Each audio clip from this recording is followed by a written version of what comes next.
আসসালামু আলাইকুম, আশা করি আপনারা সবাই ভালো আছেন। আজকে আমাদের প্রোগ্রাম ছিল সোনাগাজীতে। তো প্রতিদিনকার নিয়মে আমি এবং আমার পুরো টিম আজকে সোনাগাজী প্রোগ্রামে গিয়েছিলাম। কাজী ইসমাইল আছে, আশরাফ আছে, আশরাফুল তানভীর এবং হেলাল ভাই আছে। তো ভিডিওটি বানানোর উদ্দেশ্য আমার টিম মেম্বার কিংবা আমাকে দেখানো না। ভিডিওটি বানানোর উদ্দেশ্যটা হচ্ছে ওই সমস্ত কর্তৃপক্ষগুলোকে কেন্দ্র করে কিছু কথা বলা যারা আমাদেরকে বিভিন্ন প্রোগ্রামে ইনভাইট করেন। যেমন আজকে সোনাগাজী প্রোগ্রামে যাওয়ার পরে আমি একটা জিনিস খুব কাছ থেকে অনুভব করেছি, সেটা হচ্ছে তাদের ম্যানেজমেন্টে অনেক দুর্বলতা ছিল।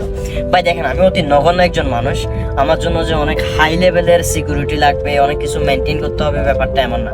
কিন্তু তারপরও দিন শেষে কিছু ম্যানার, কিছু সিস্টেম, কিছু নিয়ম কানুন অন্তত পক্ষে থাকে। তো ওখানে যাওয়ার পরে মানে এত পরিমাণ খারাপ লাগতেছিল যেটা বলার বাইরে। প্রথমত হচ্ছে সাউন্ড সিস্টেম ছিল না, যেটা অনেক বেশি গুরুত্বপূর্ণ ছিল। কারণ 1-150 মানুষ যদি একটা জায়গায় জড়ো হয়, তাদের যদি চিল্লাচিল্লির একটা শব্দ থাকে, সেখানে আমি যতই জোর গলায় কথা বলি, আমার কথা সাউন্ড কিন্তু ওই মানুষগুলো পর্যন্ত পৌঁছাবে না। তো প্রথমত তাদের সাউন্ড সিস্টেম ছিল না, দ্বিতীয়ত হচ্ছে সিকিউরিটি টোটালি ছিল না বললেই চলে প্রাথমিকভাবে। তো সোনাগাজীর জেলা প্রশাসনের যে লোকগুলো ছিল, বিশেষ করে থানার যেই দায়িত্বরত পুলিশগুলো ছিল, শেষ পর্যায়ে ওনারা এসে আমাদেরকে অনেক ভালো একটা সার্ভিস দিয়েছে, যেটা টোটালি বলার বাইরে। ওনারা আসার পর আমাদেরকে খুব সুন্দর করে গাড়িতে তুলে দিয়েছে এবং আমাদেরকে নিরাপদে যাওয়ার জন্য যতটুকু হেল্প করা দরকার ততটুকু করেছে। তবে সোনাগাজীতে যাওয়ার পরে ভালোবাসার মানুষগুলোর সাথে ওভাবে কথাও বলতে পারিনি, এটা একটা খারাপ লাগার বিষয়। আরেকটা খারাপ লাগার বিষয় হচ্ছে, আমি ওখানে যাচ্ছি এটাকে কেন্দ্র করে, ওখানে অনেক ভালোবাসার মানুষ এসেছে এবং অনেক দূর দূরান্ত থেকেও কিন্তু অনেকে এসেছে।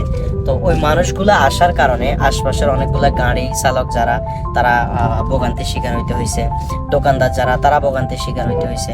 তো আমি তাদের কাছে হাত জোর করে ক্ষমা চেয়ে নিচ্ছি। সোনাগাজীর ভালোবাসা আমাদের সারা জীবন মনে থাকবে। সবচেয়ে বেশি যে জিনিসটা মনে থাকবে সেটা হচ্ছে এই যে গাড়ির গ্লাসটা।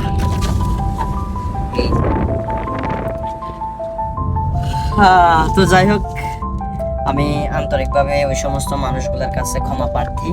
আমরা ওখানে যাওয়াকে কেন্দ্র করে যে সমস্ত মানুষগুলো কষ্ট পেয়েছেন ব্যক্তিগতভাবে, এবং ওখানে অনেক ভালোবাসার মানুষ এসেছিল যাদের সাথে ওভাবে কোলাবরেট করে একসাথে লম্বা সময় কথা বলা সুযোগ হয়নি, কারণ ওখানে সাউন্ড সিস্টেম ছিল না। সবার জন্য মন থেকে দোয়া এবং ভালোবাসা রইল। আমাদের জন্য দোয়া করবেন। আসসালামু আলাইকুম।